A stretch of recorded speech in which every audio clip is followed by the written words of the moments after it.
Teams are where a lot of work gets done. A team structure brings a greater diversity of skill and thinking to a project, which is usually a good thing.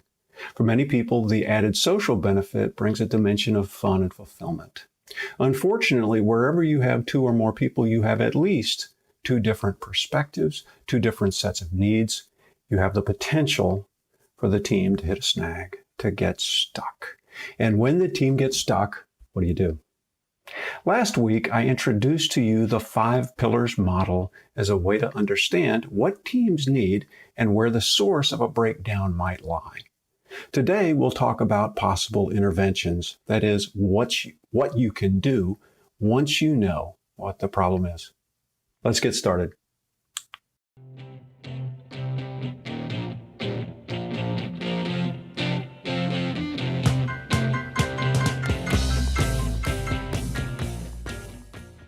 Good morning from my hotel room in Australia, which is where I'm putting together the video this week. Working with a client down here doing some leadership training and on my day off in between sessions. As noted, we're going to be talking about solutions to get your team unstuck. Today, I'll be listing these out and talking at them at a high level because there are so many variables involved, so many ways your team can be stuck. There's an equal number of solutions. And so as not to make this an hour-long video, I'm going to list them today. I look to hear feedback from you guys about which ones you'd like me to get into more detail around so that you have a step-by-step process for moving them forward. That being said, whatever your findings are, the very first intervention is to meet with the team and to feed back the information to them. This is actually a 2-part process. Meet first with the team leader privately. You want him or her to be able to digest the information and to walk in and validate you and the process to the rest of the team so that they can accept it. Sometimes the team leader is somehow implicated in the data. There's a deficiency that he or she exhibits that is part of the team's dysfunction. And you want to give time for that team leader to be able to digest that information and be able to accept it in front of the group and therefore model for the group how they should approach the data. So meet with the team leader first. Secondly, meet with the team as a whole. You're going to share with them your data. You're going to talk about the analysis process you used, and you're going to share with them your findings. All 3 of those are subject to the team's review, to their questions, and ultimately to their acceptance. Very important, this meeting and your breaking out and letting them take pot shots at your process. Because you ultimately can't fix a stuck team. You're only there as the guide to help the team as they fix themselves. So they've got to own it. They've got to be able to look at the data and say, yes, we agree. These are our issues that need to be addressed. As part of that conversation, you then also move into, here are some possible solutions, team. How does that sound for you if we go about addressing it in this way? They therefore own not only the data, but the approach that you're going to use so that when you get into the intervention itself, you're now working alongside. You've established the appropriate roles to actually help the team move forward. Now, once you have that, let's look at some of the possibilities of particular interventions you might do. If your data pointed to an issue in the goals area, you need to clarify the team charter. That's getting with the team leader and getting with the team sponsor, whoever chartered that team, and looking through the team charter, making sure that you're clear on what are the deliverables that are going to be produced, by when, what are the quality characteristics of that deliverable in the eyes of the customer who'll receive that product, and what's needed in terms of timeliness. Are there budget restrictions on what they'll be able to access in order to produce that deliverable?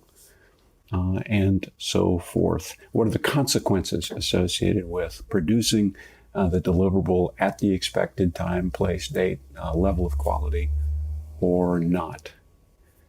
All of these help the team get clearer on what it is trying to achieve, who will receive that, and so forth. So that's the goals area. Get clear on it. One other possibility that often comes out when there's a goals issue is that the team, is clear on its priorities. It just has way too many priorities. So as you meet with the team leader and the team sponsor, you can facilitate a dialogue to help them establish priority order. No fair telling a team that they're responsible somehow for improving quality, improving customer service, improving safety, improving profitability, et cetera, all at once. While any of those may be important, we've got to allow the team to focus. So it's up to the team sponsor and the team leader to establish the priority order of the priorities that the team is to address.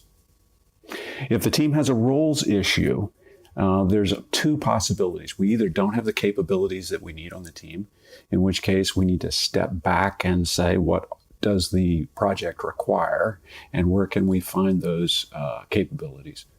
Maybe bringing other people onto the team. The second possibility is that we're just not organized well. A great tool to help us organize our roles is what's known as a RACI chart. RACI is an acronym that stands for responsibility, accountability, consult, and inform. Those identify how people are involved with the project. And as we can clarify who is accountable, who is responsible to help make it happen, who needs to be consulted, who should be informed, there are far fewer dropped balls as we move through the project. If the issue is a process issue, then we need to identify which process, and typically that will come out in the data, which process in particular has the problem. We begin by doing an as-is review and describing the process as it currently stands and works. We identify the gaps and inefficiencies, and then we redesign the process. Certain team processes warrant training. Team meetings are crucial, and most teams do them so poorly. Inefficient use of time. We don't get the outcomes that we need to get in the short time that we have face-to-face. We need to optimize that. So team meeting training is one that you should consider. Also, decision-making. There is a process your team goes through for decision-making, and sometimes it's very inefficient.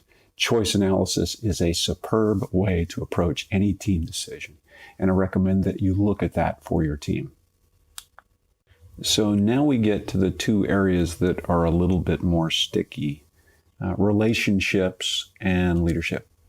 If your data points to an issue in relationships, then I suggest that you find a way to establish a common experience in which people can begin to see the gifts and talents that other people bring to the game.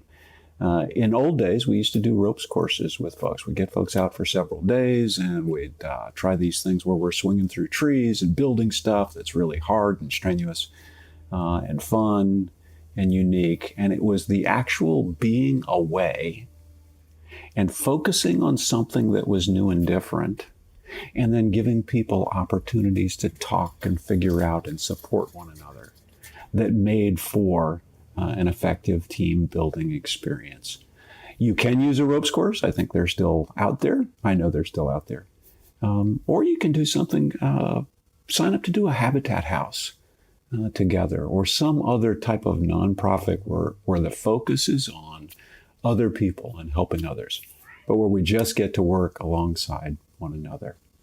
Use that as a way to begin to develop an appreciation for what each of us bring to the game. Second suggestion, do a facilitated session where you actually talk about your interactions and what you expect of one another as team members. What interactions are helpful? What interactions are problematic? And what do we expect of one another? Third thing I'd suggest for relationships is to find a personality tool that you like. A DISC, a Myers-Briggs type indicator, or MBTI, are two excellent choices for helping people understand themselves and others, and for providing a language to talk about human difference in a way that's helpful and not hurtful. Finally, if the data points to leadership issues, we need to get really more specific information there. And I think that warrants a good 360 tool that's focused just on the leader and particular skills, capabilities that he or she brings to the game. From there, that should be paired with coaching to help the leader understand what the data is saying and to develop a game plan to move forward with their leadership improvement. Thanks so much for watching today's video, the second in a two-part series on how to help your team get unstuck. In the first video, we introduced the 5 pillars model and an assessment process to help identify the real issues. Today, we detailed how do you help your team with specific interventions once we know what the problem really is. If you know of a team that is stuck, please share this video series with them so they can get about creating a more positive and productive team. If I can assist, please reach out to me through my website. I've been assisting work teams for over 2 decades, and no work is more rewarding. If you're viewing this video on my YouTube channel, please post your comments and hit the subscribe button. Thanks again for watching, everyone.